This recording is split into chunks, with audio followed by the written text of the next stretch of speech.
Olá! Hoje o tema da nossa videoaula é proteção radiológica. Antes de mais nada, vamos entender o que é radiação.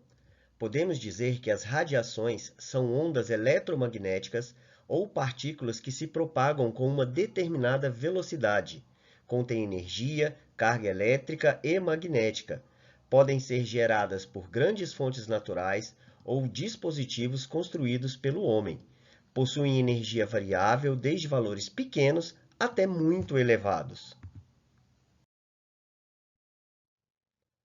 A onda eletromagnética é uma fonte de energia constituída por campos elétricos e campos magnéticos variáveis e oscilando em planos perpendiculares entre si, capazes de propagar-se no espaço.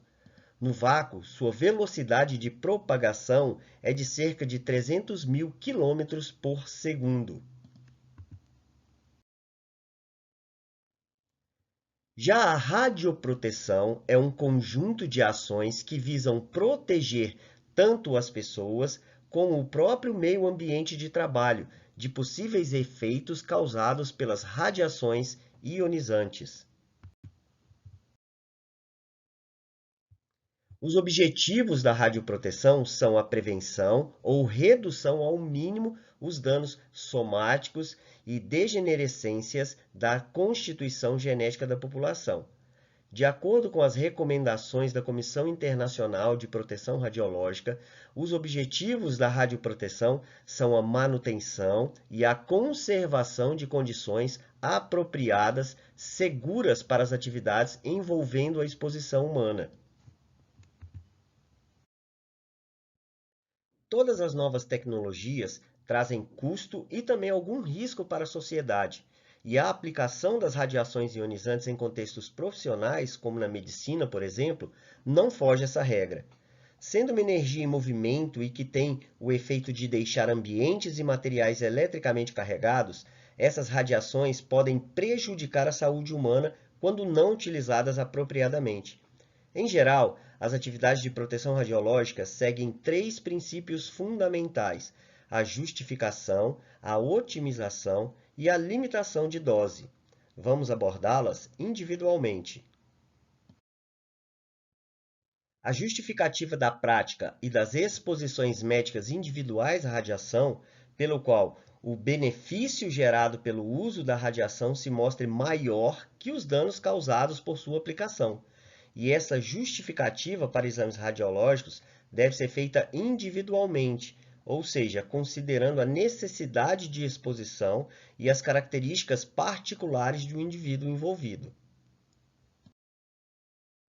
A otimização da proteção radiológica visa preservar a segurança e a saúde dos indivíduos expostos à radiação ionizante em hospitais e outros locais em que se utilizam equipamentos de radiação, incluindo pacientes, profissionais e o público em geral.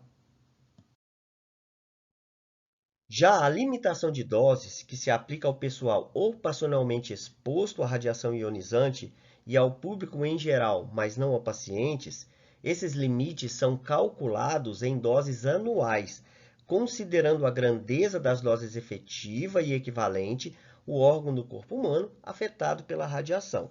Essas doses não devem exceder os limites recomendados para essas circunstâncias apropriadas. Podemos destacar também as fontes de radiação, que podem ser divididas em natural e artificial.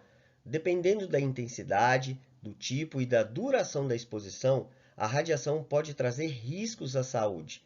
Essa exposição pode ser dividida em interna e ou externa.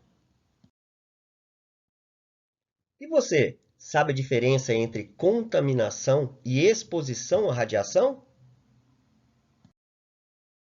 A contaminação radioativa acontece quando um material radioativo é absorvido pelo corpo de um indivíduo. Qualquer tipo de contaminação ocorre quando há presença indesejável de um material em um local onde ele não deveria estar. Podemos dividir as contaminações em externas e internas. A contaminação externa ocorre quando o material radioativo entra em contato com a pele, o cabelo ou as roupas de uma pessoa. Já a contaminação interna pode ocorrer quando o material radioativo é engolido ou inalado. A contaminação interna também pode ocorrer quando o material radioativo entra no corpo através de uma ferida aberta. Diferentes materiais radioativos podem se acumular em diferentes órgãos do corpo. Outra palavra usada para exposição à radiação é irradiação. Os materiais radioativos liberam uma forma de energia que viaja em ondas ou partículas. Quando uma pessoa é exposta a certos tipos de materiais de radiação, essa energia pode penetrar no corpo. Uma pessoa exposta à radiação não é necessariamente contaminada pelo material radioativo. Por exemplo, quando uma pessoa faz uma radiografia, ela é exposta à radiação, mas não está contaminada. Para que uma pessoa seja contaminada, o material radioativo deve entrar em contato ou penetrar no corpo desta pessoa. Estas duas ilustrações demonstram de forma metafórica a diferença entre contaminação e irradiação.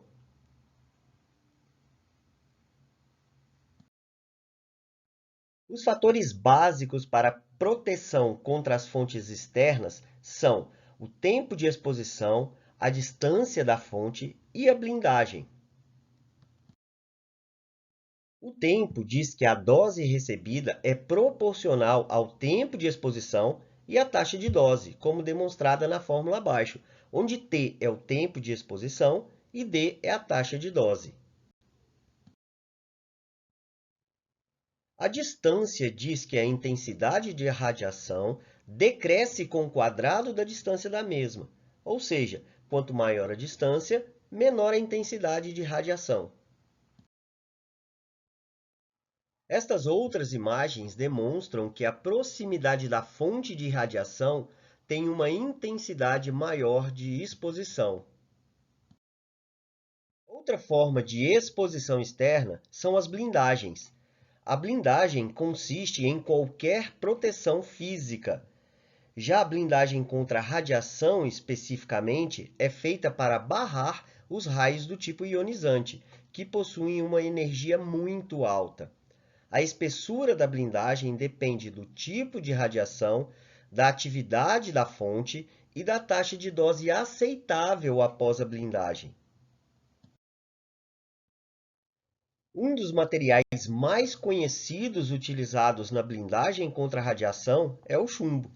Ele pode estar presente nas mantas protetoras ou lençol de chumbo, portas, biombos, visores radiológicos e em vários outros equipamentos de proteção radiológica.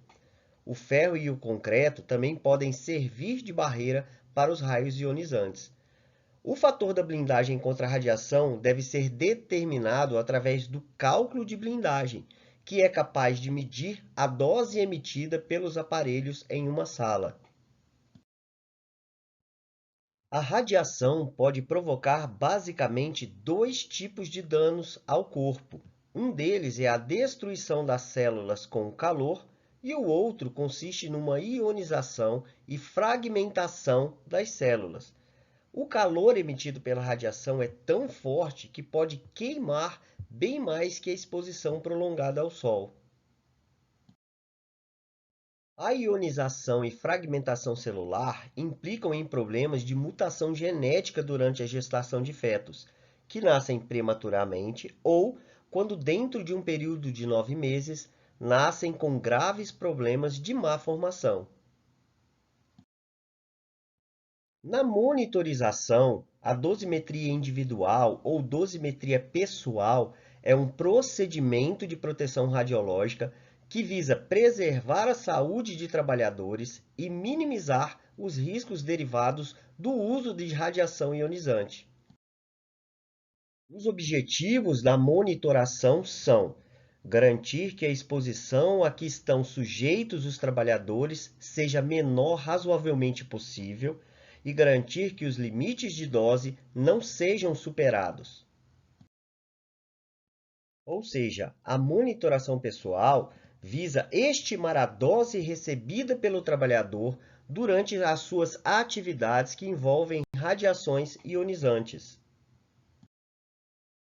A medição da quantidade de radiação incidente é feita por meio de dispositivos chamados dosímetros ou monitores, que são capazes de converter a energia depositada pela radiação em um volume definido em parâmetros mensuráveis e que podem ser correlacionados com a radiação incidente em função de seu tipo, energia, intensidade e quantidade. Com isso, é possível medir a exposição, a dose equivalente e a atividade usando unidades convencionais e suas respectivas conversões para o sistema internacional. Aqui as imagens exemplificam algumas peças de proteção individual. Finalizando, o processo de monitoração é feito por meio de tecnologias e métodos específicos com procedimentos normatizados por órgãos técnicos, como a Comissão Nacional de Energia Nuclear, o Ministério da Saúde e o Ministério do Trabalho.